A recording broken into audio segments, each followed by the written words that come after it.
Okay, we are recording. I would like to introduce Melissa Kazan. Melissa is a registered dietitian and a sports nutritionist. Melissa wants to help athletes and active individuals learn how to nourish their body, feel confident in their food choices, and reach their full athletic potential. Melissa uses a non-diet approach focusing on building a healthy relationship with food and developing skills to listen and trust your body when it comes to refueling. With over 8 years of coaching experience, working in fitness centers, medical clinics, and sport institutes, Melissa has worked with athletes of all levels, as well as various sport teams, including diving, figure skating, synchronized swimming, rhythmic gymnastics, curling, swimming, and women's basketball. Currently, she is the team dietitian for Rhythmic Gymnastics Canada, Diving Ontario, and Mountain Bike Ontario through the Canadian Sport Institute in Toronto. Melissa has a master's degree of applied nutrition with a specialty in sports nutrition through McGill University. She has a bachelor's degree in dietetics and human nutrition, and she's also on the International Olympic Committee, she has an International Olympic Committee Sport Nutrition Diploma. So welcome, Melissa, and thank you so much for agreeing to speak with us. I will keep an eye on the chat. If anybody wants to ask a question, please feel free to unmute and ask. Otherwise, if you'd like to ask through the chat, I'll keep an eye on that and relay the question. Thanks, Melissa. Take it away. Perfect. Thank you, Andrea, for the beautiful introduction. Good evening, everybody. Thank you for taking the time out of your evening today to attend today's talk. So tonight we're going to be talking about competition fueling. There's a few items that we're going to try to get to today, and hopefully I'll be able to respect the time of 1 hour. So first thing, what we're going to do is kind of look over pre-competition prep and nutrition. What are the things that you need to look for to prepare yourself from a nutrition perspective, but also generally when you are preparing for an event. We're also going to be looking at nutrition recommendation for fueling during games. We'll be discussing recovery nutrition, and then we'll also be talking about hydration. I sent out a case study, so we'll be reviewing some of the questions of the case study and the activity together today, and following along with the Canada Winter Game trials playing schedule. So we're just going to assume that this is a schedule that you would have, and kind of follow along in terms of meal timings and examples of meals that you can have, and we'll do that together today.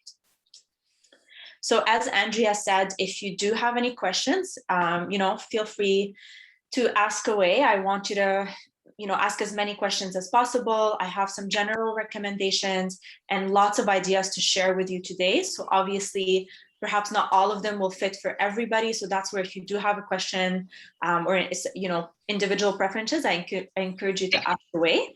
I will be taking some time in between, some pauses in between the presentation, just to make sure that everybody's okay and following along and doesn't have any questions.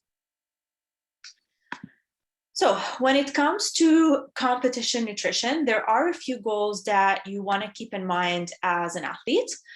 First of all, just like you would do on a typical day-to-day training week, you want to make sure that you are eating at regular times, that you don't have long gaps between your meals. You've got 3 meals a day planned, you've got your snacks in between your meals planned, so that you don't have a drop in blood sugar, that your energy doesn't drop, and that it stays consistent. The goal there is the same with competition, because you also want to stay focused. You want to make sure that you don't have a drop in energy. Some of you might be more anxious than others on a competition day. So if you are some of these people, then you want to try to plan in advance so that you don't have any surprises, so that if there is a surprise that comes up, that you've got at least your nutrition covered and well planned. So as much as possible, trying to stick to a daily routine, even in a competition setting.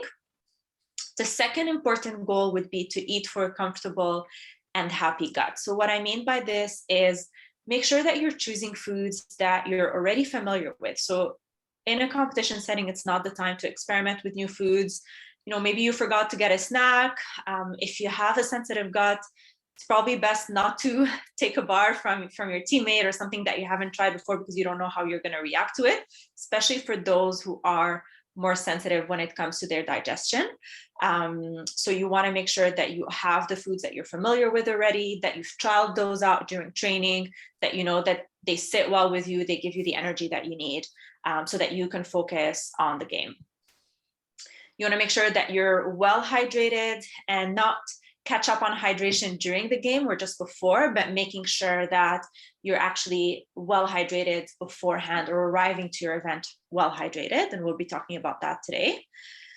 Obviously, the immune system plays a role. So in stressful situations, if we think of pre-COVID times when you were to travel to your events or drive to your events, maybe you would also have a heavy training schedule leading up to your competition. All of that can put a toll on your immune system. And so it is important to take good care of that. Although immunity, nutrition is not part of today's discussion, it is still important to kind of make sure that you are fueling well leading up to your competition, making sure you're well hydrated, that you're resting well. Obviously, hygiene plays a big role, as we've seen in the current pandemic. So very important to kind of keep those in mind and make sure that you don't get sick leading up to your event.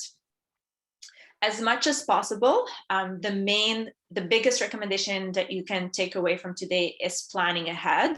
And that's really what we're going to do together, is show you how you can try to plan ahead your meals, your snacks, down to the timing as much as possible, because really that's what's going to help you kind of go to the event and not worry as much about your nutrition. It's okay if you don't follow your plan to the T, but at least making sure that you've got something in mind and you can kind of adjust based on what actually happens.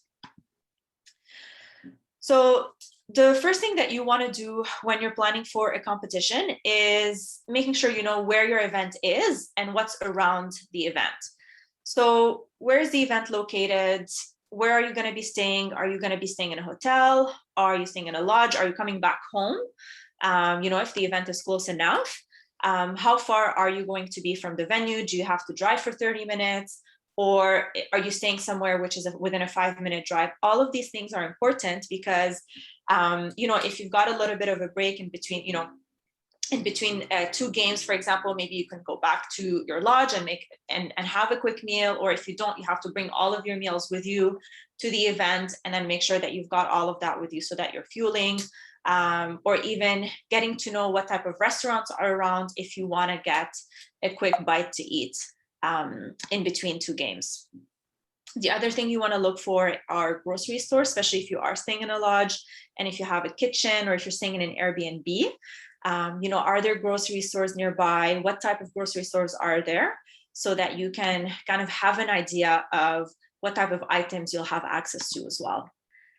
Another thing to keep in mind is if you are staying in a hotel room or if you are staying in an Airbnb, what equipment is available to you. So if it's in a hotel room, usually I try to get my athletes to get the information about whether they have a microwave or a fridge, because if they have a microwave, they can do quick things like oatmeal. They can reheat some food that they've brought with them. If they have a fridge, they can make smoothies, provided that they have some equipment that they've brought with them that we'll look at in a bit. But it's kind of good to kind of have a feel of what's going to be in your room, or maybe you don't have a microwave or a fridge. And then your best bet is to kind of make sure you're exploring some of your surroundings to see what food options are available to you. If you're staying in an Airbnb, then trying to see if they have a kitchen, if it's fully equipped, if you have a fridge in the kitchen, if you have a stove, if you have an oven, if you have some sort of kitchen equipment and utensils to perhaps prepare for a meal. And we're gonna basically see an example right now. So this is a real case study. So this is I had helped one of the teams back in 2019 prepare for an event. It was a 3-day event, and they were driving to Oakville. And so basically, this team was staying in an Airbnb, so they had access to a full kitchen. They were arriving, so the event was starting on Friday through Sunday, and they were arriving on Thursday night at 8 or 9 p.m. So based on the discussion with the team, we decided that the best bet would be to grab something quick to eat the night of. So something that's going to be close to where they're staying. So if you can see on the screen, there's that little red dot here. This is where their lodge or Airbnb address was. And then around it, so they had a car, so around it was, there was Sobeys, and Sobeys sometimes have some prepared meal that they can grab. There's Freshie, there's Pita Pit, there's Tim Hortons. So a few options where they could grab some pretty decent meals, to be honest, for dinner. Or the second option was that they would make some sandwiches, keep it in a cooler, and then they can have that for dinner. So those were the two options, but we were basically planning from the time they arrived to Oakville to the time they're leaving. What are they going to eat? Where they're going to get their food from? What type of options are available? So you can see that with a quick search, as soon as you have the address where you're staying, the address of your venue, how you're going to get there, it's fairly easy to kind of, screen through the map and kind of see what's around and deciding kind of what you want to do for that evening when you arrive. All right. We had also decided that they would be bringing the main groceries would be bought from home, so not from Oakville. They wouldn't do the major grocery shopping in Oakville, but any extra items that they would need, quick snacks, yogurt, fruits, perhaps some vegetables, that they'd be able to get it from Sobeys in Oakville. So that was based on the team. That's what they decided. That's what they were more comfortable with. So I would encourage you all, when you have an event, to really sit down with your teams and decide, okay, who's going to do what? If we are going to do a grocery, if we are going to go get some groceries, if we're staying in an Airbnb, who's going to get the groceries? If someone's doing the groceries, perhaps others can write the grocery list, and perhaps the third person on the team can look for recipes, right? Or if you want to look for the recipes together, if you've got some picky eaters or some individuals with intolerances or allergies, maybe that's an activity that you do together where you look at some meals as a team and decide what you want to make. And then you kind of assign to each other, okay, one person's going to get all the grocery items, or maybe you even decide that you're going to split the groceries where each person's going to be responsible for the ingredients of the recipe. So really whatever works based on your team, I would say try to make that work. But as long as it doesn't feel like there's one person that's really doing all of that prep work in advance. So make sure that you're communicating together about that. So this is just to show you kind of what we did with the same team. We basically, again, had planned. So if you start from Thursday night, I think what they decided to do, I think there was one of the athletes decided to do the groceries as they're driving in. So before the evening, kind of do the major groceries. At that point, we had decided already what their meals are going to be. We had the competition schedule. And then we also decided that they were going to make some tuna sandwiches. That was the easiest. And if you think about it, it's fairly easy. It gives you a good amount of protein, good amount of carbohydrates, and then pairing that with a salad. And that's what they were going to have that evening. Now, that was one option. You don't have to make sandwiches if you don't want to, because as you can see, there were some pretty good options where you could have gotten a sandwich from Pita Pit or even a bowl from Freshie, and that could have been a balanced meal as well. All right, but you can see here how we really decided as well what the team was going to have for breakfast, for snacks. We had decided on a snack list, and we're going to go over some examples together. What they were going to have for their main meals, and what we decided for main meals was really go pretty basic and keep it simple. Get a pre-roasted chicken, so nothing that they were cooking themselves, and that's an option too. So get a pre-roasted chicken from the grocery, make some sandwiches for lunches. And because similar to the schedule that we have here for the case study, they also have back-to-back games. And because the game was 3 hours and they had to be on ice half an hour before for practice, it didn't leave them a lot of time really to digest the food that they were going to eat before a game. So we really decided that for this team, sandwiches was going to be the easiest. Again, that's going to be individual for each and every one of you. Some of you may want to even go lighter. Some of you may tolerate like a rice bowl with some chicken, so something a little bit more hearty. It really depends, but we decided that sandwiches is really just going to be the easiest and the most filling, and it also fit their recovery needs. So using tuna sandwiches and using pre-made chicken to make those sandwiches for lunches in between the two games.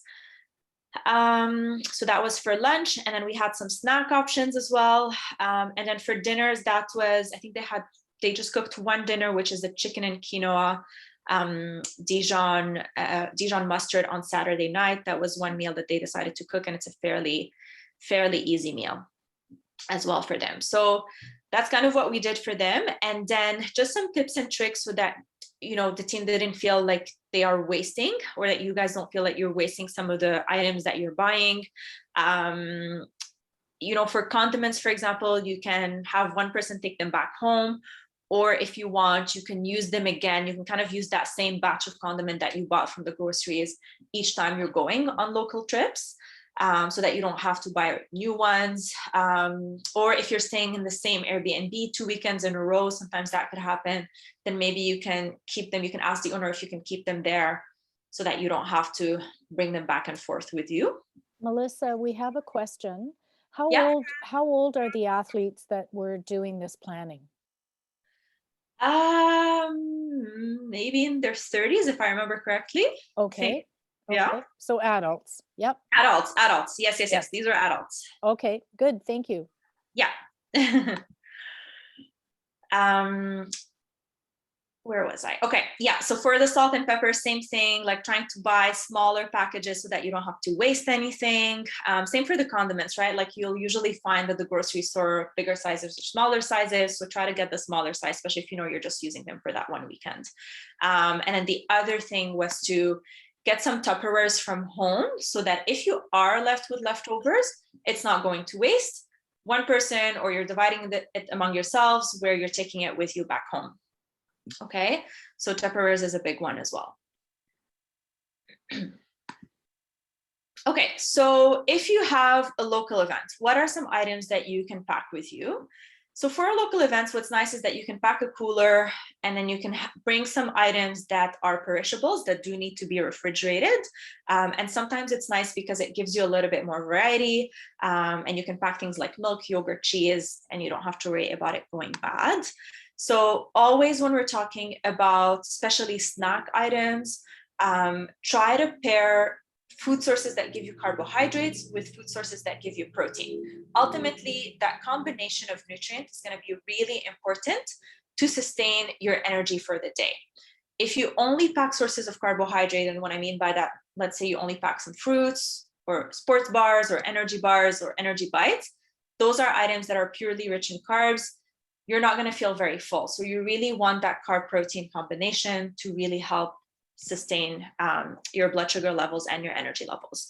So that combination can look like individual yogurts or Greek yogurt. So Greek yogurt will have double the protein than regular yogurt. So if you feel like you're someone who have a bigger appetite or who gets hungry often, then try to go with higher protein options. And I'd recommend the Greek yogurt in that case. You can get drinkable yogurt or kefir, which is kind of like it almost tastes like liquid yogurt. It's between milk and regular yogurt. It's kind of, the thickness is in between both. It tastes quite nice. And they have different flavors as well. So if you like that, then it's something that you can bring with you and pair it with the fruit. So the yogurt and the dairy would be your protein, and then you would have the fruit, which would be your carbohydrate. You can do some veggies and hummus if you don't have time, or if you didn't plan ahead and you just want something fast, baby carrots, so that way you don't have to plan anything, and they're ready to eat right away. You can do cheese and crackers. You can bring some sandwiches and wraps, so that would be more appropriate for a lunch, especially for back-to-back games. So let's say you have a 9:30 a.m. like in the examples that we have, and then at 2 p.m. So you really sometimes are left with an hour and a half before you have to be on the ice again. So sandwiches and wraps can be a great idea for those type of situations. You can get a smoothie. Smoothies can be great for breakfast, but they can also be great for athletes who are a little bit more nervous or tend to not have an appetite at all during events that they either don't, that they don't fuel at all. So it's still better to go with a smoothie or something liquid that's already digested for you, and that's going to give you the nutrition that you need. You can also go with some pasta salads or quinoa salad. Make sure that there's some carbohydrate rich food source there, or a grain. So we're talking quinoa, maybe a lentil pasta, maybe a lentil salad, sorry, or a pasta salad that's going to give you some carbohydrate. And that can be a great lunch as well. And then another snack can be hard-boiled eggs and some whole wheat pretzels. So all of those will require refrigeration. Make sure that if you are bringing some of these items, that they are packed in a cooler with an ice pack. It's not something that you can just bring with you and leave outside for hours. Otherwise, you know, you can get the risk of getting a foodborne illness, and you don't want that. Okay. Now, what if you don't have a fridge, don't have an access to a fridge, don't really want to bring you know, some perishables with you? There are other snacks that you can bring with you that are going to be, that won't need to be refrigerated. And there's a list here. You can kind of choose. Again, I mentioned I'm going to give you lots of ideas, and you kind of pick and choose what works best for you.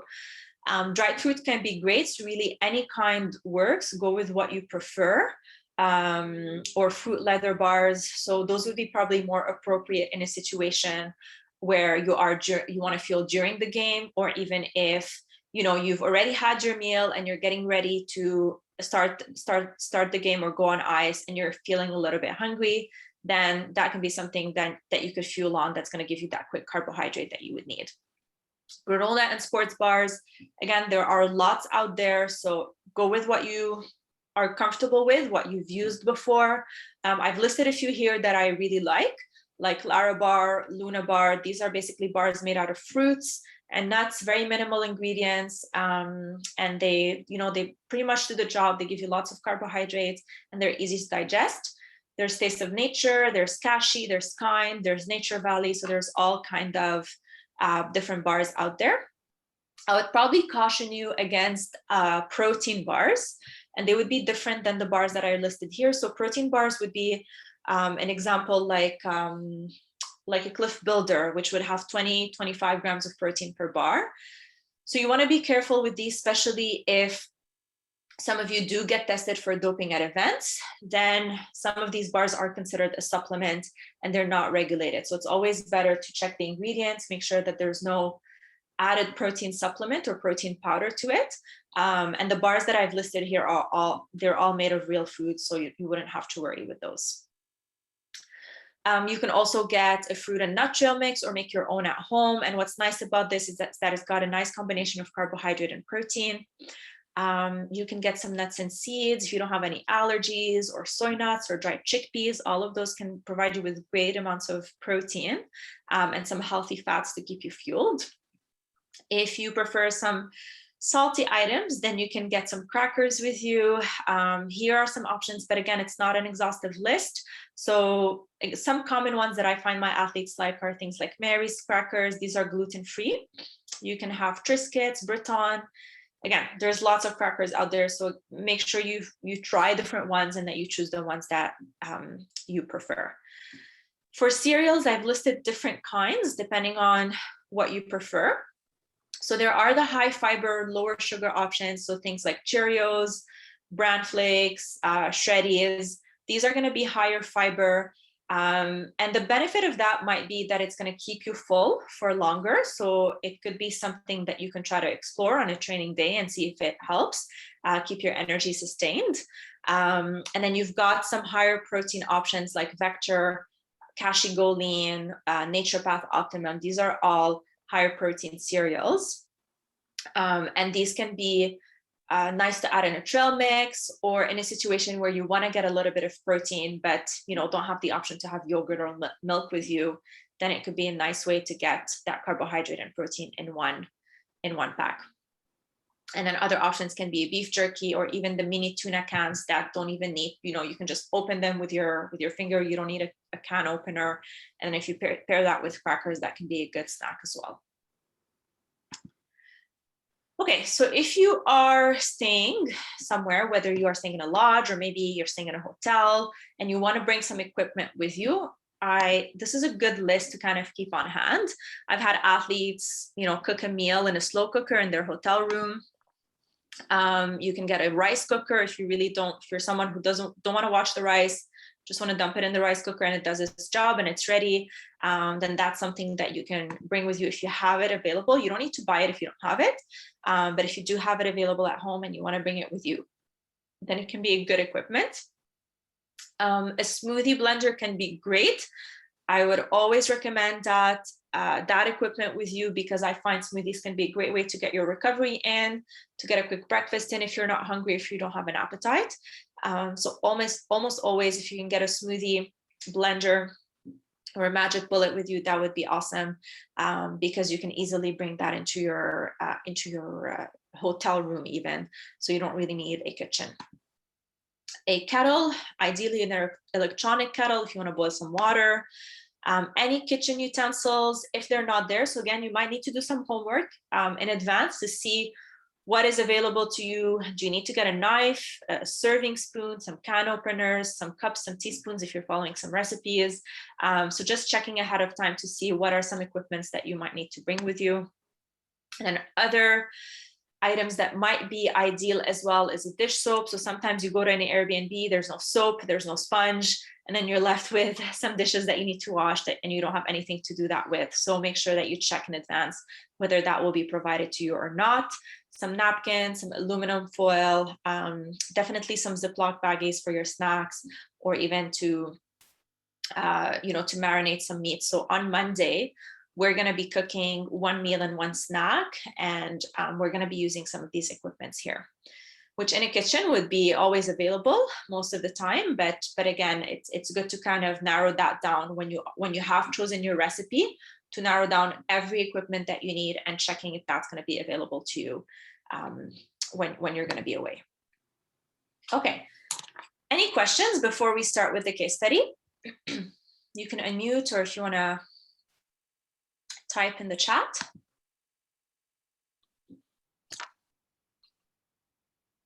I'm not seeing any in the chat, Okay. and I'm not seeing anybody unmute. So Good explanations. Okay, awesome. That's good.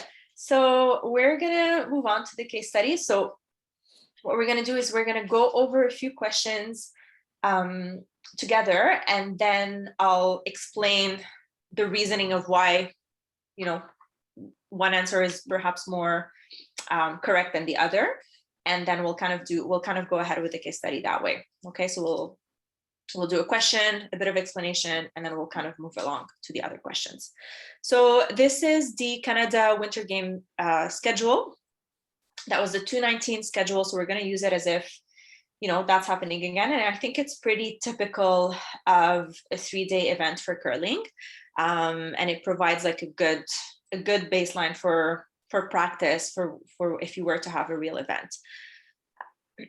Okay, so question 1 was to list 2 breakfast examples that you would have before the January 4th competition. So that would be the one that starts at 9:30 a.m.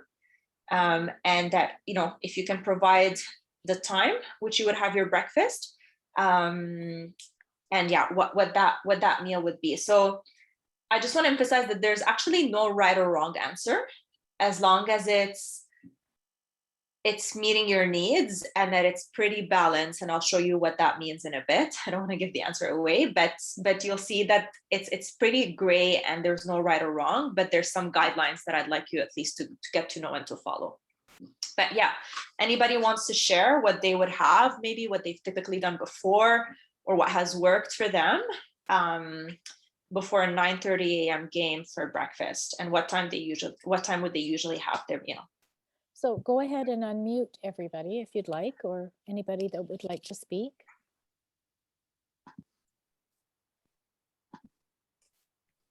So Henderson here. Hi, Dick. Okay, let's go with an 8 a.m. breakfast of a peanut butter wrap or oatmeal bowl.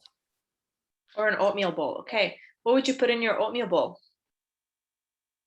Oatmeal?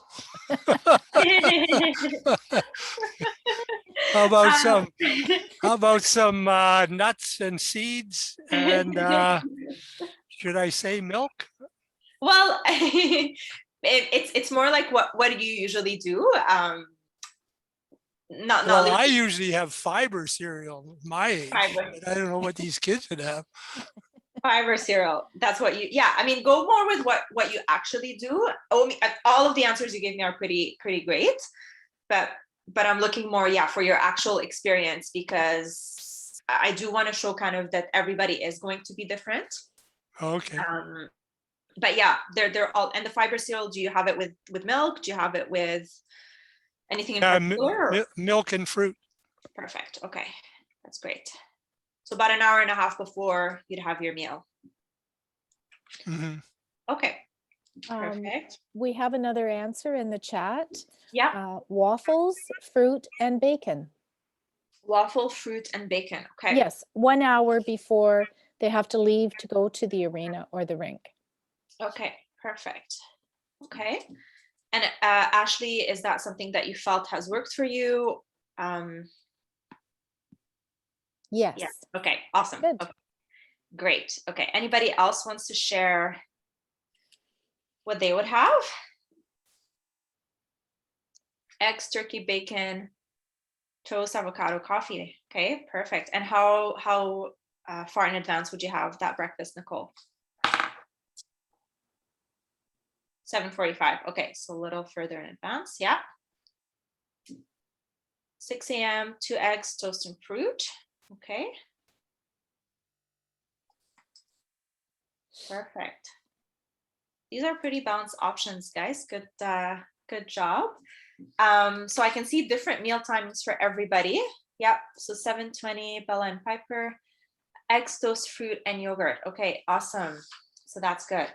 So yeah, so I'm noticing that there are different meal times. Meals are fairly like, either you would have eggs, which I'm actually happy to see, that you're able to have a good balanced meal in the morning that includes eggs, some fruits, some toast. If you want to have some bacon, some avocado. So the turkey bacon is actually pretty lean. Avocado might be a little heavier. And that's where the individual preference is going to come in. So if you feel you tolerate it, Nicole here, she had that breakfast. She, maybe she can't have it too close an hour before, but she feels like she needs to have it a little bit sooner. So obviously the more fat you're going to have in your meal, the more you'll need to leave time to digest. That's the general rule.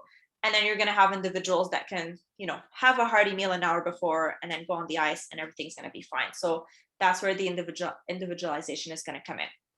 But So mainly, yeah. Melissa, I have a question. Are you thinking just working backwards, right, from the practice time? So the schedule you provided was that's when when practice starts. So working backwards from that? Yes. So I thought that's when the game starts, and I thought that 9 a.m. they'd have to be on ice for practice.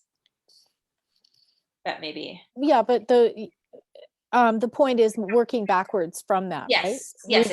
Reverse engineering your meal plan. Yes. So yes. You have your schedule. Exactly. You have your schedule. Okay. You have to be on ice at 9:30. Probably need to figure out whether that's the start time of the game or whether that's practice time, because I know usually you have 30 minutes before that. Right. So I read this as game starts at 9:30, meaning you have to be on ice at 9. So you plan backwards. You plan backwards from that time, because then because at that time when you're on ice, it's really just the snacks that you have with you, right? Right. Yeah. So you plan ahead. Yeah. Does that make sense?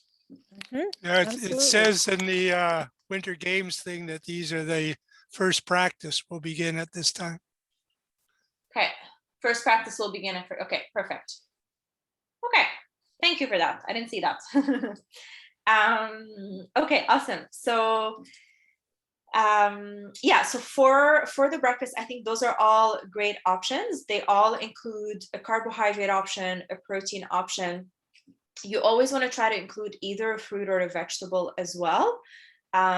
Typically, if you're eating within an hour and a half of start time, then you probably either want to go with cooked vegetables or a fruit, because raw vegetables are going to be a little bit harder to digest. Okay.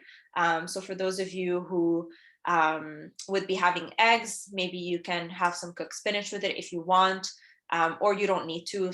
especially if you're having some fruits on the side, some toast, some peanut butter or some yogurt or some avocado, all of those are great options. So that's good. Okay, so the second question, I'm going to give you some more examples. I just want to go through the second question as well. Was for lunchtime. So pre-game, lunch, dinner, list one meal you would have before the 2 p.m. game on January 3rd. And one meal you would have before the 7 p.m. game on that day, and then indicate which time you would have each meal. Okay. So Open 2 up your p.m. mic. on Jan 3rd would be, you have a bit of flexibility for lunch. It's not like you had a game before. And then it's a little bit tight for your 7 p.m. It's a little bit tighter for 7 p.m. Anybody want to dive in? I know we would usually have like a bunch of snacks out on the table for people to choose from. So maybe like cheese and crackers and meat, some yogurt, granola bar, fruits and veggies, that kind of thing. Yeah. Is that for which time? 2 p.m., 7 p.m.? Yeah, for the 2 p.m. game. For the 2 p.m. Okay. So more like snack options. All right. Any other ideas? I kind of like the chicken, cheese, lettuce, and tomato sandwich from Subway. Yeah, that's And good. that would be about $12.15. Yeah, that's a good option. Yeah. I would like it on the cheesy bread, but I'd probably choose whole wheat. Yeah, probably whole wheat or even white bread would be okay. Mm-hmm. The cheesy bread might just be a little bit too dense. Yes. For some of you. So again, you kind of want to decide and see how you feel. If you tend to feel a little bit heavy after it and more sluggish, then you know that you probably want to go on the lighter side. But yeah, that's a great option. And then we have Any other? Owen suggested a chicken Yes. Caesar wrap at Yeah. 12:15 and a Subway sandwich at 5:15. Good. And I like that. Yeah. and the Freshie bowl with protein and veg at noon. That's at 12 p.m. Yeah, these are good options. Okay, so we have a chicken Caesar wrap, lunch at 12:15, Subway sandwich, dinner for 5:15. I like that because these are sandwiches and usually they're pretty convenient. They've got your carbs, they've got your protein. You can add a little bit of veggies, just enough, not too much that you're not loading up on fiber and feeling bloated. So I find that sandwiches are usually a pretty good option, especially in a situation where you've got a 2 p.m. or a 7 p.m. or a 9:30 a.m. and a 2 p.m. and then you've got that lunch in between where you want to grab something quick. I really find that sandwiches are great and generally they work pretty well. So those are great options. You just want to make sure when you are ordering those sandwiches, again, that you're watching for extra fats that might leave you a little bit sluggish. So I'm talking, extra sauces, perhaps extra cheeses on the bread or things like that. Cheese is a great source of protein, but you just kind of want to watch how heavy that is for you, because you don't want to feel too heavy either. And then the Freshie bowl is a great option for lunch. And I think there's Ben who said a tuna wrap, baby carrots, some raw almonds, and orange juice. Okay, that's awesome, Ben. Yeah, that's a good balanced lunch too. Okay, these are all great options. Seems like you guys have got it covered. Okay, so I'm going to explain to you a little bit where that rationale comes from of, why perhaps sandwiches work a little bit better. I know Bella and Piper, you had suggested perhaps doing like a little bit of crackers, so some meats and things like that you can do. So those can be more like little snacks that you can build into a meal almost, which are also good options. So it really depends, I would say, on how much time you have to digest, okay, and the types of foods available to you.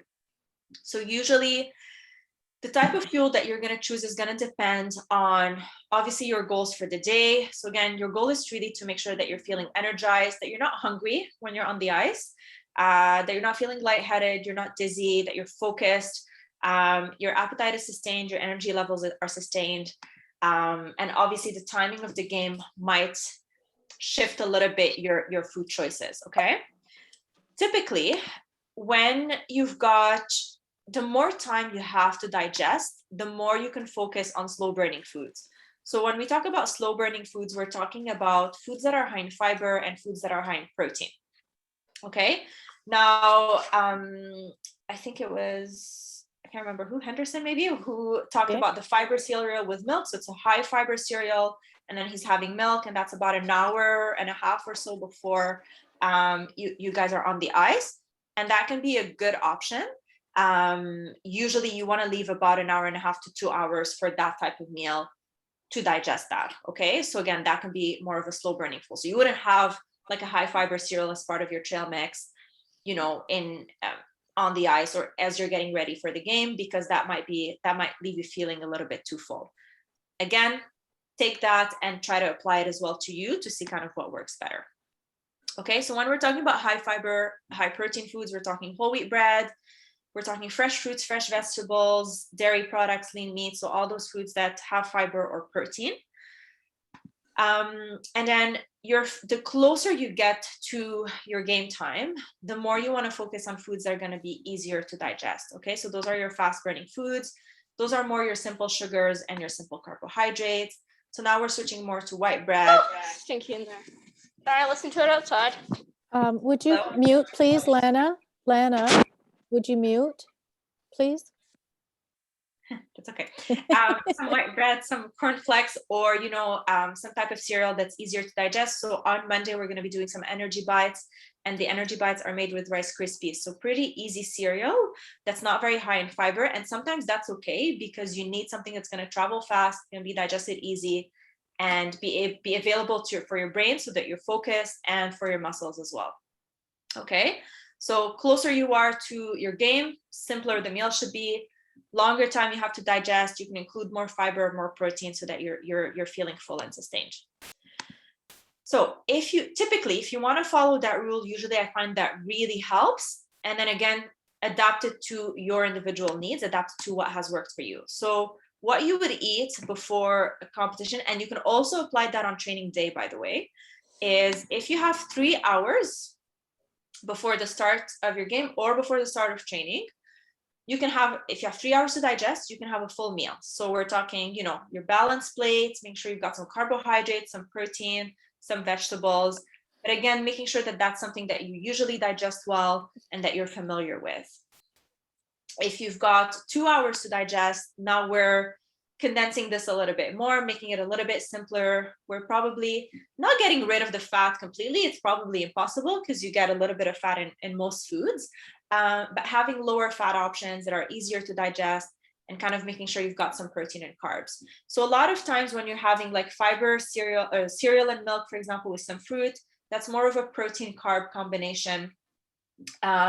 If you're having a peanut butter wrap, you're getting a little bit of fats, a little bit of protein, a little bit of carbs. So you're kind of gonna get a little bit of everything. But usually the peanut butter is not very high in protein, that it can kind of fall within that 2 hour range as well of digestion time. So it would be a pretty good option for breakfast. Okay. What other options we talked about? We talked a lot about some wraps with some chicken. Again, I really like chicken because it is a lean protein. So you're kind of also being mindful about going with options that are lower fat. Most of the time in a game setting where you've got like a 9:30 and a 2 p.m., you don't have a lot of time to digest. So you'd be kind of in between that 2 to 3 hour digestion time, to maybe 2.5 at most. And so I feel like the wraps can also easily fall within that if you've tried that before. Okay. And then the closer you get to competition time or game time, the simpler you want your food to be. And usually that's a food that's going to be higher in carbohydrates, because carbohydrates are really easy to digest.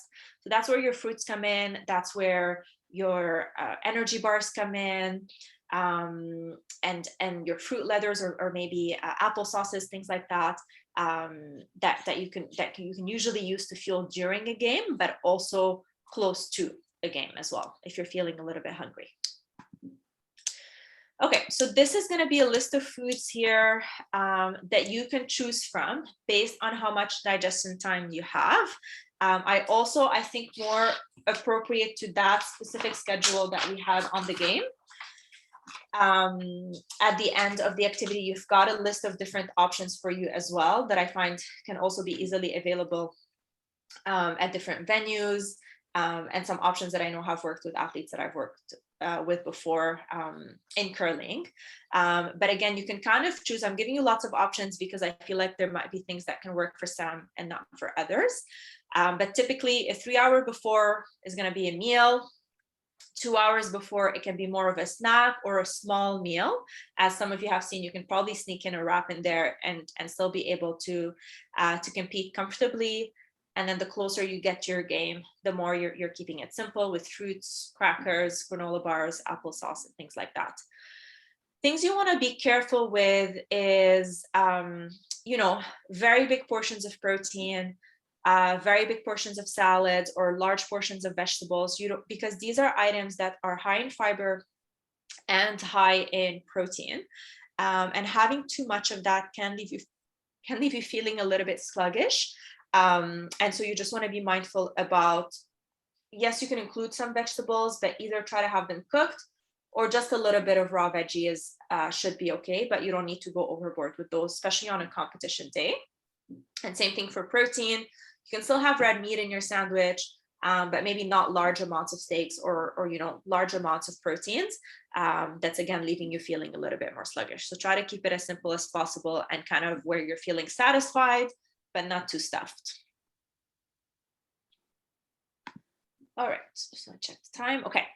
So this is basically an example for competition day on breakfast. This is the balanced plate that I'm talking about. So making sure you've got your whole grains for your carbohydrate-rich foods, making sure you've got a little bit of color. So usually for breakfast, the easiest would be to get some fruits in, and then making sure you've got some protein there as well to keep you full. So I think someone had mentioned it, the peanut butter wrap with some fruits.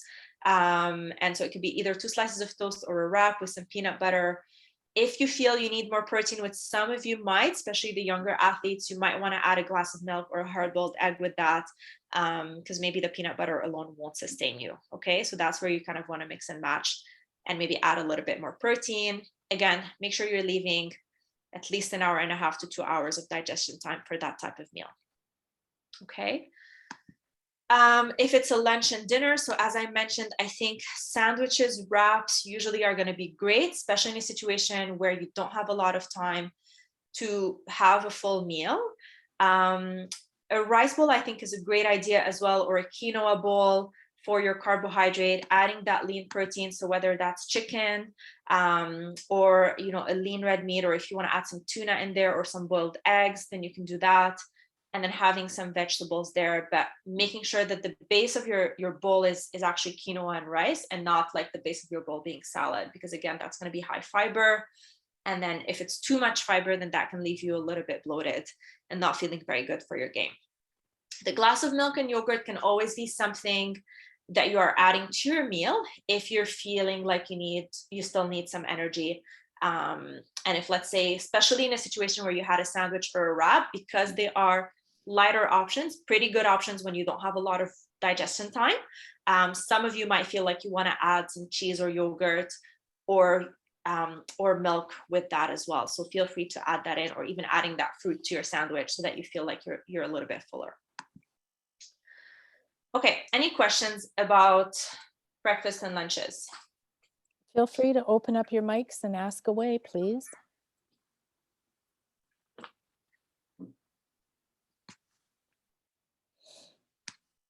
Oops, sorry. I don't see hamburgers and chips and gravy on the menu, so that's Probably leave it to after, like the final game. That's right. Or when you get home. Or when you get home. Yeah, exactly. Okay, I don't see any questions coming in. Nobody's opening up their mics, so. Okay, perfect. So we're going to switch to hydration a little bit. So can you maybe share with me what are some things that you do or you have done to stay on top of your hydration during the tournaments? How do you monitor whether you're hydrated or not? What are some things that you've done that have worked for you? Or maybe things that haven't worked? Well, I remember working with a coach one time who said between every end, Mhm. especially for the brushers, to take 3 or 4 good swallows of water or whatever liquid that you have on hand. Yeah, that's good. That's a good way to stay hydrated. Okay. Anybody tip. else have anything? Water bottle check before the team went on the ice. Yeah, I like that a lot. Keeping water bottle full throughout competition. That's a good one. Yeah, for sure. How about having 2 water bottles out on the ice, 1 at each end? Yeah, Oh, those there are we good go. ideas. Erica's on the same wavelength. Exactly. I was wondering, Melissa, what your thoughts were about things like BioSteel or stuff. Like, I mean, my teams are all using just water, but yeah, I'm interested in the nutritionist's opinion on some of those sports drinks. That's a good. Okay, I think I've got the sports drinks coming up, but just to answer your question on BioSteel specifically. So BioSteel, I wouldn't when someone says sport drink, technically the real definition of sport drink is a drink that has carbohydrates and electrolytes. Okay, so we're talking Gatorade, perhaps other out there, maybe there's Powerade, there's lots of different brands, but a drink that when you look at the label, you've got some carbohydrates listed on there and you've got some sodium, enough sodium listed on there. So usually in a 600 ml bottle, you'd have at least 200 milligram of sodium and, you know, somewhere like 30 grams of carbohydrate. That's a sport drink because it's going to give you the energy that you're using up during training or during a game, which is carbohydrate, but you're also sweating, so you're also losing some electrolytes. Okay. BioSteel, if you look at the label, what I think it's good. I mean, in a curling situation, I think it could be good because if you've got some solid snacks with you, like solid food with you, you could have a BioSteel because, especially for those who dislike water, it's going to encourage you to drink. But there's not much in BioSteel that is giving you energy, so real energy. So there's no carbohydrates, and their sodium is quite low, unless they changed their formula recently. Last time I checked was maybe 2 months ago because I had an athlete on it who was taking it. I didn't recommend it just because I find it might be a little bit too money for what you're getting in it. But yeah, I do find they don't have carbs. They don't really have sodium, which is the main electrolyte that you're losing when you're sweating. So they're good in a situation if you don't like sport drinks and you are going to have some solid food with you. So maybe you're going to have some energy bites or some fruits. And I think that could be good enough as a snack during a game. And then you want to hydrate with BioSteel, then that's good. But if you're banging on that for your energy, for carbohydrate and electrolyte replenishment, then I find BioSteel doesn't really do a great job at that. Thank you. So you're better off with an actual sport drink. I hope that answers your question. No, it does. Thank you. Okay, perfect. And okay, I know like there was someone, Owen, I think you have a bottle of BioSteel with each game. Yeah, I know they're pretty popular with athletes, but yeah, they don't do a great job at actually giving you energy. But as long as you're pairing it with some food, that's good. Make sure you're fully hydrated before competition. I like that, a day or two before. Yes, exactly. So we're going to talk about how you do that. And then Ashley mentioned thirst. So I want to address thirst. So keeping in mind, if you're thirsty, you probably are not drinking enough. Yes, that's a good point. So some athletes will monitor their thirst and then, or wait until they're thirsty to drink. And you want to keep in mind that by that point, you're already dehydrated. So ideally, the best bet would be to monitor your pee, which is what I have on here. And you want to try to do that at least a day or two ahead of the game, so that you are making sure that you're on top of your hydration and trying to get your pee color to the well-hydrated area. So you can see that it's not a crystal light, water-like pee color. It's not transparent, but it's a little bit yellow, not too yellow. So think more of a lemonade. That usually indicates that you're pretty well hydrated. So what you'd want to do is you want to try to monitor the amount of fluid, so the liter of fluid that would get you to that well hydrated state, and try to mimic that for the next few days. Now, obviously, your activity is going to change on a competition day than on a day where you're not training or leading up to a game.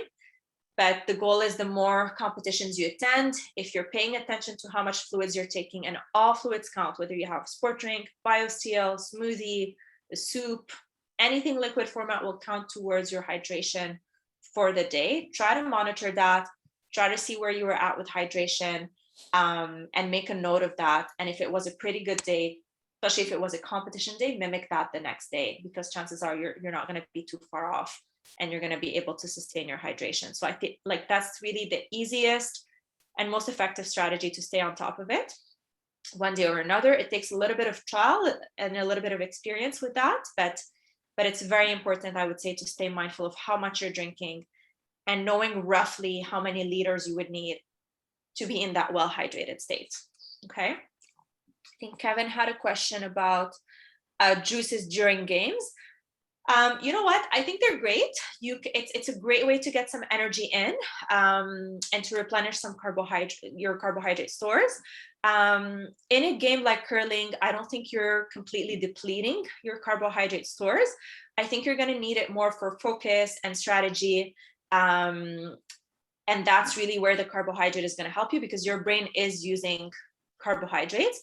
The sweepers might need a little bit more. And again, I think that would be a good option for the brushers, the sweepers and brushers. So I think it could be a good option because it's rich in carbohydrates, and it's hydrating you at the same time. So I think you want to try and mix and match. I think there's a lot of different options. You can do a full-on sport drink. You can do a juice if you prefer. You can do water and some solid foods. So a fruit or energy bites or dry fruits. I think those can be some great options as well. And try to see what helps you the most. If some of you, are bought into BioSteel and things like that, you can do that, but just know that you'll need to pair it with some carbohydrate-rich foods. Okay, so we talked about, I already mentioned this earlier about what would count as a liquid, really anything that's in a liquid format. So you can see here, you've got different types of fluids. It could be milk, it could be, maybe not for during game for the milk, but all of that can count towards your hydration for the day. Okay. Okay, any questions about hydration? Not seeing any, none in the chat, and nobody has unmuted. Okay, good. Perfect. So have you thought about some options? I mentioned a few examples already, but maybe some options for game snacks. So some of you talked already about the sport drinks, the BioSteel. Anybody has any solid foods usually, or are you guys all doing liquids? Fruits, okay, perfect. Banana, awesome, great option, which is also high in electrolytes, mainly potassium, but good for replenishing electrolytes, okay. Fruits or energy bites, okay, that's what I thought. Okay, good. Awesome. Okay, so a couple of things to keep in mind in terms of during competition. So this is what the evidence say, and then we're going to kind of bring it back to curling. Typically, what the evidence says is that if you have carbohydrate-rich foods during high-intensity exercise, that's usually beneficial for any event that's longer than an hour, okay? Even if it's less intense, when you've got an event if it's a less intense type of exercise, so if we're thinking of curling, it's going to fall into that situation where you've got bouts of high intensity, but it's not going to be high intensity the whole time. It would still be beneficial to have some carbohydrate-rich foods there. So this is where your sports drinks come in. This is where your energy bites can come in, and the fruits can come in as well. All right. Now, we also know that even having some small amount of carbohydrate during exercise can enhance cognitive and physical performance in any event that lasts an hour. So they're beneficial for longer events that are more than an hour, that are high or low intensity. And they're also beneficial for shorter events, mainly for the cognitive benefit. Typically, the evidence, like the bulk of the evidence says, the greater the exercise duration, the higher carbs you're going to need to optimize performance, because carb stores are you're going to finish them. They're in your muscles, they're in your liver, and you don't have infinite stores of them. Okay, so the longer you're exercising and burning that carbohydrate stores, the longer you're going to need to replenish them. Okay, so that's what the evidence says with that. And that's why we're mainly focusing on carbs during a competition. It's because that's the fuel that your body's using, your brain and your muscles. All right. So what does this mean? Sorry for the typo, I'll fix this, not meal. What does this mean for curling? So we know that there are bouts of high intensity activity during games and practice, but we know that it's not going to be long enough or perhaps intense enough to the point where by the end of a 3-hour game, you're depleted your muscle glycogen stores. So that doesn't happen. So by the end of the game, you've probably depleted some of your muscle glycogen stores, so some of your carbohydrate stores, but they're not completely finished. So typically, if you are fueling well with a pre-exercise meal or a snack, you can typically get to the 5th end break before needing a snack. So typically you can use that break to fuel. And if you want, depending on how you feel, depending on your appetite level, your energy needs, that's where it's going to vary a little bit individually. Maybe you feel like, you're someone where you feel like you get a bit of a drop in blood sugar, you feel a little bit lightheaded, then that's where the sports drink can come in, as it can be fairly easy to kind of drink that and get some fuel. Okay. And in this case, you're basically using those carbohydrate-rich foods to provide fuel mainly for your brain for skill execution and decision making. Okay, and again, for the brushers, they're the ones who are going to be using a little bit more muscle glycogen, and so I would say they're the ones who are going to be perhaps needing a little bit more throughout the game. Okay, so what are some options that you can have? You can have there's lots of different options. You can have some Cliff Bars. You can have, I like these fruit-filled bars as well. A trail mix, I know they're not always accepted on ice, but they can be a good option just before you get on the ice if you get a little bit hungry. They're a combination of carb and protein, so you want to be careful for those of you who don't digest that very well. Maybe leave at least an hour to digest before you have this, but usually they can be a pretty good fuel. Simpler to digest is something like a fruit pouch, which is really easy. It's not messy, and it's going to give you some carbohydrate. There's some soy drinks and some yogurt drinks as well that you can have. And these will be a good combination of carbohydrate and protein. Cheese is usually a good option. It's going to give you some protein, especially if you pair it with some fruit. So I'm thinking of things that are not messy, because I know crackers might be a little bit messy on the ice. Some dried fruit options. I really like the combination as well of, and I've tried this with a few athletes, skim milk powder with cocoa powder. So really making your own chocolate shake. So you put it in a shaker, you add some skim milk powder, and so usually a 1/4 cup or 1/2 cup, and then a couple of tablespoons of cocoa powder. Make sure it's sweetened, otherwise you won't be able to drink it. And then add water, and then you can shake it. And then it's a drink that has protein, right? But you can drink it, if you drink it slowly, and if you're someone who tends to have those blood sugar drops, it's a pretty good way to keep your blood sugar stable throughout the game. And obviously fruits, bananas, as a lot of you have said as well. I think there's a question. Would pieces of cheese or cheese strings be good or Yes. bad during the game? Yes, that's a good idea. I think that could be a great idea. But again, I think try it out and see if it works. I would pair it with some dried fruits or fresh fruits, just because it tends to be less messy. And I think I don't think crackers are allowed, right, on the ice? Or it depends on the It event? depends. It depends on the event. Yes. Sometimes some are, some aren't. Yeah, so you can easily pair it with some dried fruits, and that could be nice as well, or some grapes if you want, just to get that carbohydrate. Remember, you need carbohydrate mostly during a game, okay? But it's okay, as you've seen here with my example, to pair it with a little bit of protein, because 3 hours is still a long time. And we're also focusing on lighter meals before a game, especially in situations where you don't have a lot to digest. So making sure that you've got that kind of good balanced snack throughout. Okay. So for the sports drinks, I know we touched a little bit about it when we talked about hydration, but I mentioned that you're able to have some sport drinks in a situation, you know, for throughout the game, to fuel throughout the game and to hydrate throughout the game. So typically, a sport drink in a typical situation, we recommend the sport drink in exercises that are longer than an hour and a half, or if they're shorter than an hour and a half, then it would be in a hot and humid environment. Any situation where you're exercising for less than an hour, or you're not exercising, then I would say you don't need a sport drink. In curling, because you are on ice for 2 hours plus, I would say you are using your brain is using carbohydrate, your muscles are using up carbohydrate. You can't really, some of you won't really focus on food. It depends on you. It depends on whether you want to eat or not.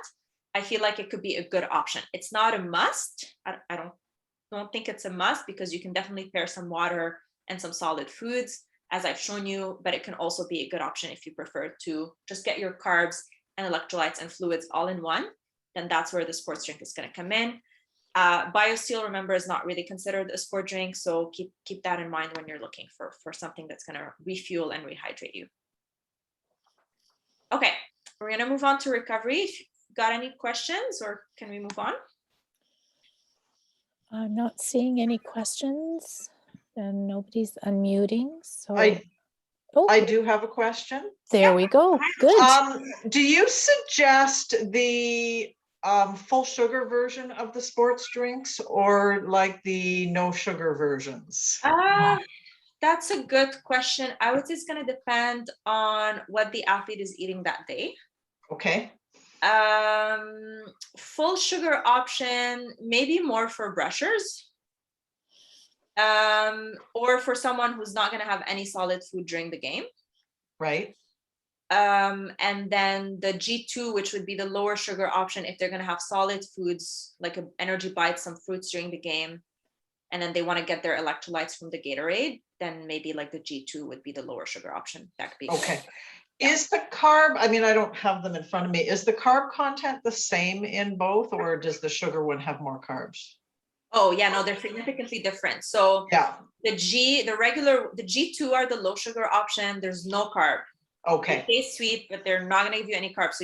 So I would still think all of you still need to have something to eat. Right. Okay. Or like a carb-rich snack, whether it's an energy bite, or because it is 2.5 hours to 3 hours from the time you would have, even more, you know, because you're basically timing your last meal a couple of hours before you're on the ice. So you still want to have some carbohydrate. Okay. But just so you know, the G2 has 0 carbs, so that's why I'm suggesting you pair it with food. With food, or you can probably do a regular Gatorade, maybe with some cheese, you know, as a protein. Maybe you might need a little bit, maybe for the sweepers, they might need a little bit more, an energy bite with that, or some fruits as well as they go along. Okay, thank you. My pleasure. Okay, so for recovery, we're gonna move on to recovery. So have you thought about examples that you can fuel with after the 7 p.m. game? That's on January 4th. And then after the 9 a.m. game, that would be the finals. That would be the finals game on January 6th. That one's easier. But I know the 7 p.m. one, recovery, like what to eat after, is always a challenging one for a lot of athletes. So if you have ideas, or if you've done things that have worked, please share.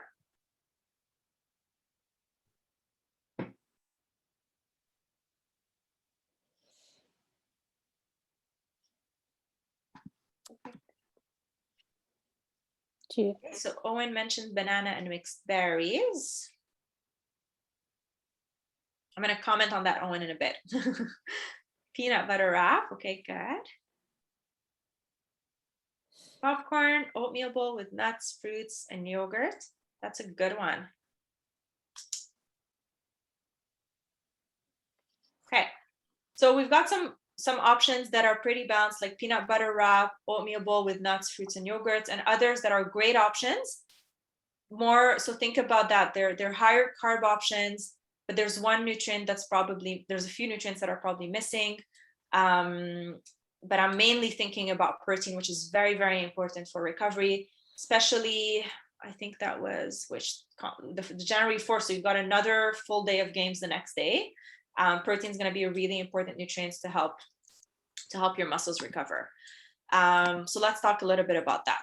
So here are the 3 items that you would need to make a complete recovery. You need something that's going to rehydrate you, something that's going to refuel your muscle glycogen stores, and something that's going to help rebuild the muscle wear and tear that tends to happen.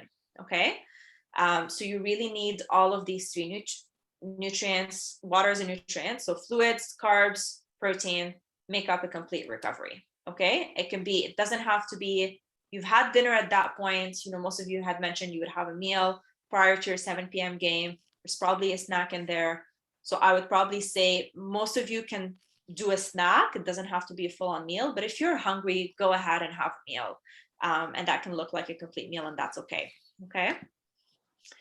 Ideally, if you can, try to have it within 30 minutes of finishing your game. And that's going to be really important in a setting where you don't have 8 hours of recovery time. So you don't have that luxury where you've got 8 hours for your muscles to recover, and you're going to have plenty of fluids and food available. You've really got narrow recovery times in those situations. And so it's going to be really important to eat right away. Okay. Okay, so this is basically what the evidence says, and that's why it's very important to refuel right away. Typically, glycogen storage is going to begin immediately after exercise, and it's the most rapid in the first 5 to 6 hours. So a lot of time for you guys, you've barely got 5 hours recovery time. And so this is really the fastest. This is the window where your muscle recovery is going to be the fastest, and you don't want to miss on that opportunity. So there's the between game recovery time, but there's also the day-to-day recovery that's going to be important. So this is why it's going to be ideal that you try to recover as fast as possible, as soon as possible, not delaying it, because the more you wait, the slower your muscles are going to be at recovering. Okay. Typically, in the absence of muscle damage, your glycogen stores are normalized by 24 to 36 hours of rest from activity. So again, kind of bringing back that day-to-day recovery that's going to be really important, because usually you have three-day events.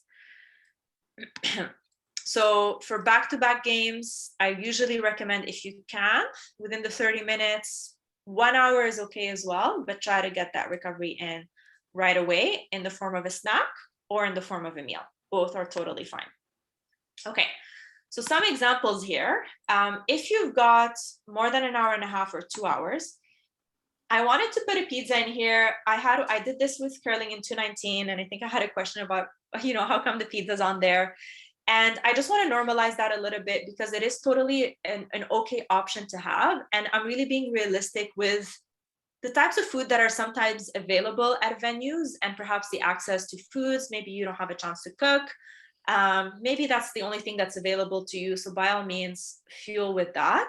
It's still a good option of carbohydrate. You're getting some protein. I'd probably recommend to avoid like the sausages, the high fat toppings. Keep it like kind of simple with some vegetables. If you want to add some chicken, you can.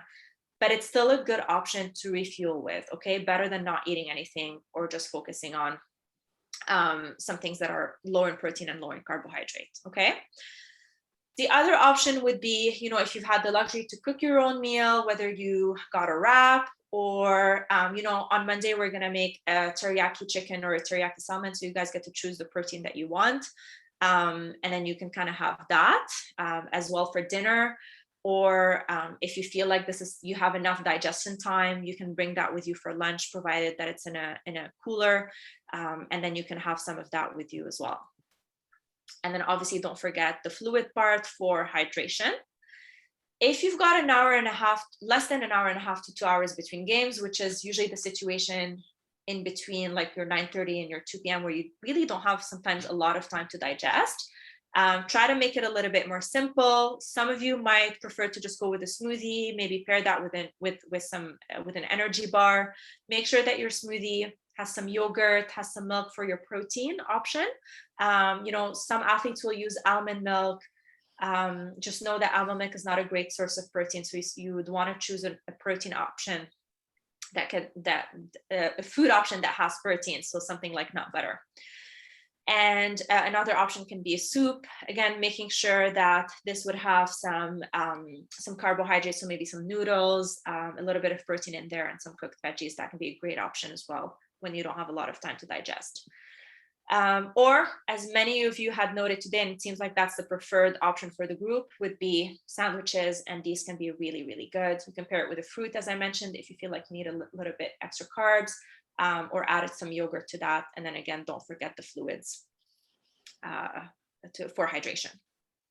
Okay, so the food list, you have that available to you, so you've seen it. So I'm going to skip through that. Oh, we've got this. Okay, so we're at the summary. Are there any questions for recovery?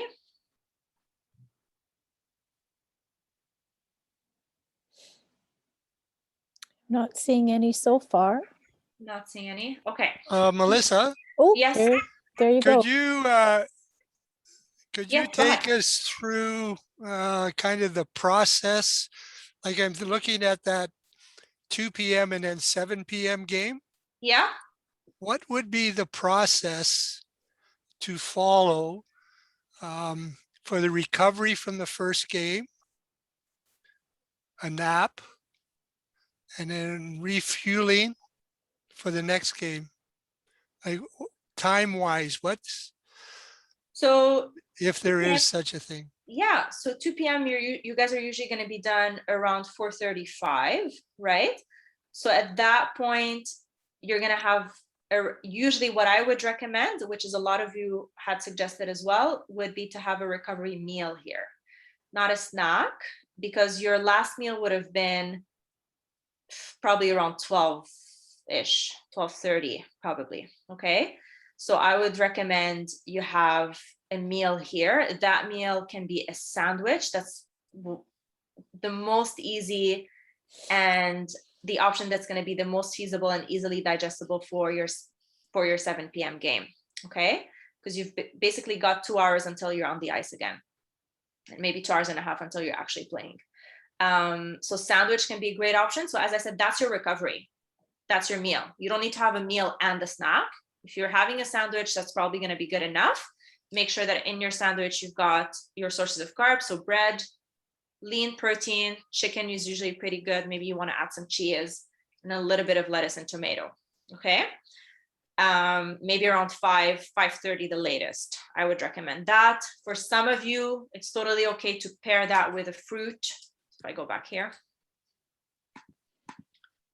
compare that with a fruit, and then don't forget your water to hydrate. Okay, so that's your recovery here for 2 p.m. Now, so let's say you've had this around 5:15. Some of you, again, depending on how you feel, that's where you need to be a little bit mindful and say, okay, how am I feeling right now?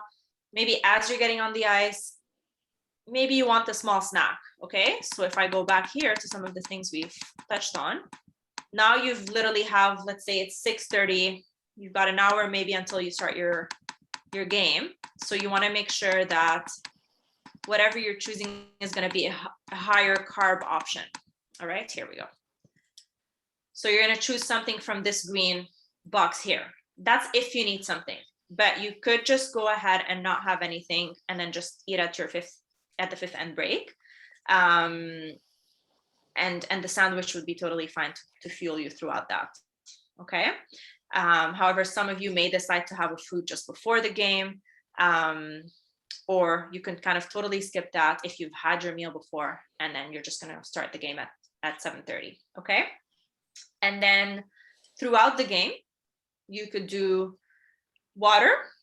And then you can do at the fifth end break. Usually that's what I recommend. You should be okay. Again, if you've had your meal before, a couple of hours before, you should be okay until the fifth end break to hold on, and then have your energy bites, fruits, cheese, all that kind of game fuels. Or some of you may decide to have a little bit of a sport drink to get a little bit of a carb boost during. Okay. So again, different options for different individuals. And then after that, when you're done, you're going to be done around 10. So that's where you can come back home. Some of you are going to be hungry for a meal because your last meal was at 5. And then that's okay to have another sandwich. Or if you've planned ahead a meal where you've cooked, let's say something like a quinoa and chicken, like Team McDonald had done when I had helped them in back in 2019. They did it like quinoa and chicken, and that was their dinner meal. Or maybe, it's late and you don't want to have a full meal, so you'd want to have a smoothie for recovery. You just want to make sure that in your smoothie, there's some fruits, some yogurt, some milk, so that you're getting that carb protein combination, and it's already in a liquid format, so it's hydrating you.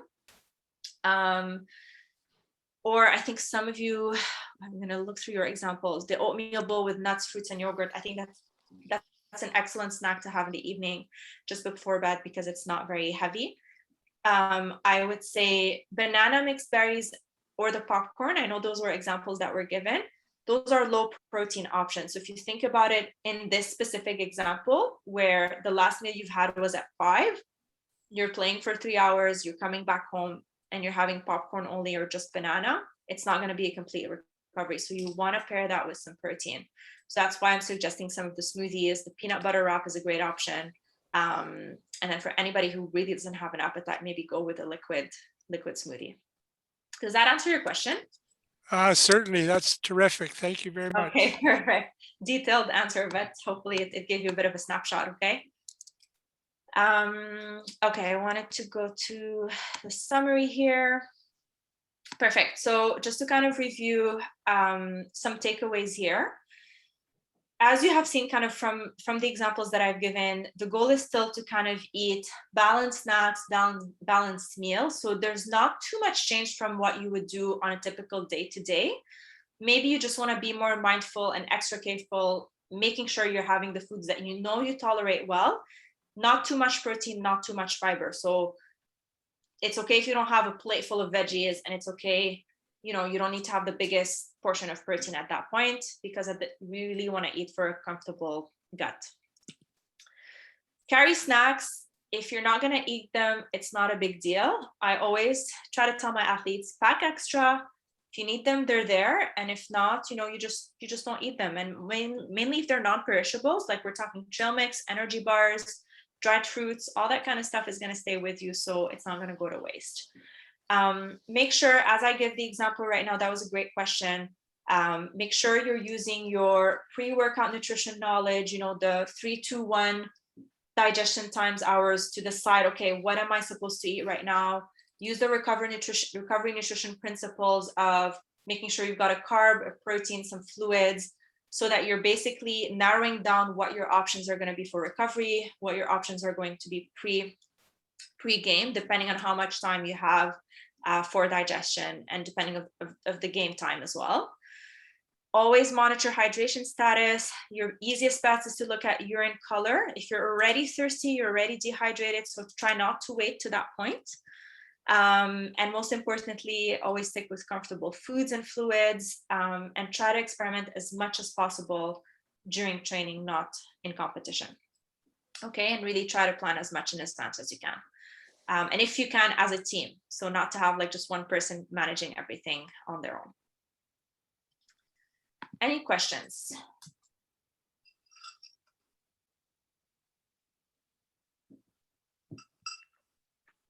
Will we get a copy of your slides? Yes. Perfect. You will. Okay. I have a question. Yeah, go ahead. How do you deal with athletes who have dietary needs, like if they are avoiding gluten or avoiding dairy? What are some kind of typical suggestions you would give to them to make sure they're still getting all the carbs and protein? No, it's a great question. So if they are avoiding dairy, I guess my next question would be, are they allergic to dairy or are they lactose intolerant? If they are allergic to dairy, then I would probably go more with options like soy milk, if they want to get some milk in, or an option that has some protein. That's going to be the closest to regular milk, because it's going to have some protein, there's 6 grams in a cup, there's 8 grams in a cup with, and 6 grams in a cup for soy milk and 8 grams in a cup for milk. So it's fairly close in nutritional value to meet recovery needs.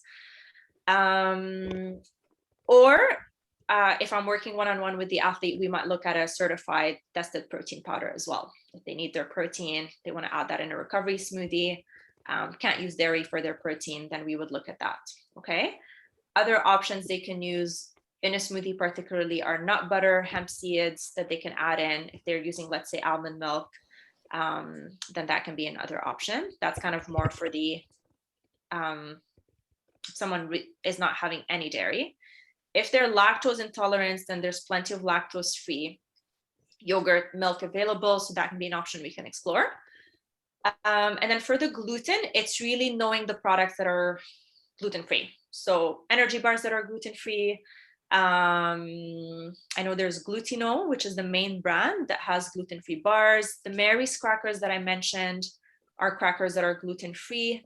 And they're pretty popular among athletes. There are rice crackers that they can have. So usually making sure that the bread that they're choosing is gluten-free, and making it themselves, if that's not an option at the stores around them. Getting some snacks with them that are gluten-free in terms of the energy bites and the brands. Yeah, I think that's it. Quinoa, like if you're getting quinoa and rice are usually gluten-free grains. So if you're getting that in a freshy type of place, you should be able to get some gluten-free options there as well. Awesome. Thank you. My pleasure. I had a question.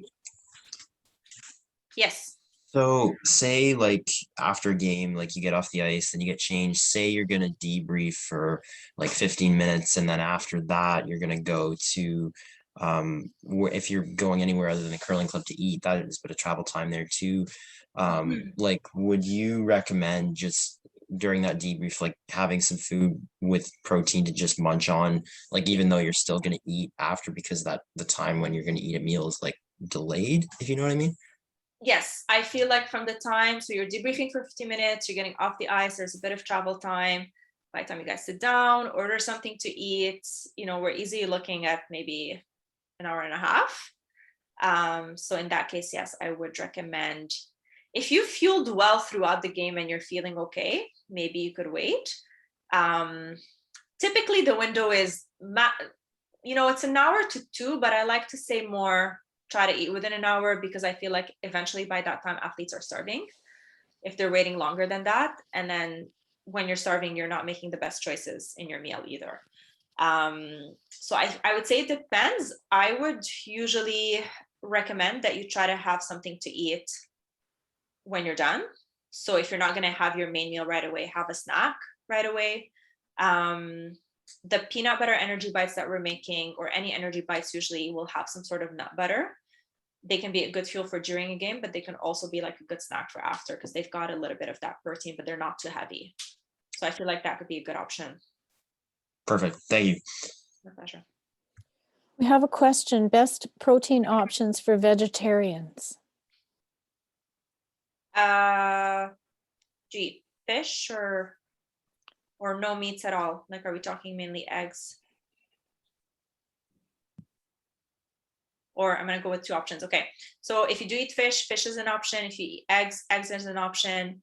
And dairy is going to be your other option, if that's included. If you're completely non-animal protein, then go with beans, any type of bean. Your chickpeas, your red kidney beans, your lentils, all the legumes are great. Tofu is going to be another one. Those are the main ones on top of my head. Good. Yeah. Oh, quinoa. I knew there was one more. Quinoa is going to be a great option as well, because it's got some carbs and protein. So it's a really good protein option for those who don't eat animal protein, and soy products. Okay, I think we're good. So No, I have one more question. okay. For Thanks, Gail. like something like the peanut butter energy bites, we have one athlete with a nut allergy. Is wow butter as good a protein? Like, can you use that as a substitute? Yes. Okay. Absolutely. Absolutely. So, Gail, would you like to talk about Wow Butter? Just so everybody knows. I don't know a whole lot about it. I know it's a peanut butter substitute made from some kind of bean. I think soy. Soy, is it? Yeah. Yeah. So soy. It's perfect. yeah. Okay. So it's a good high protein. That's excellent. Yes, that's a perfect substitute for peanut butter.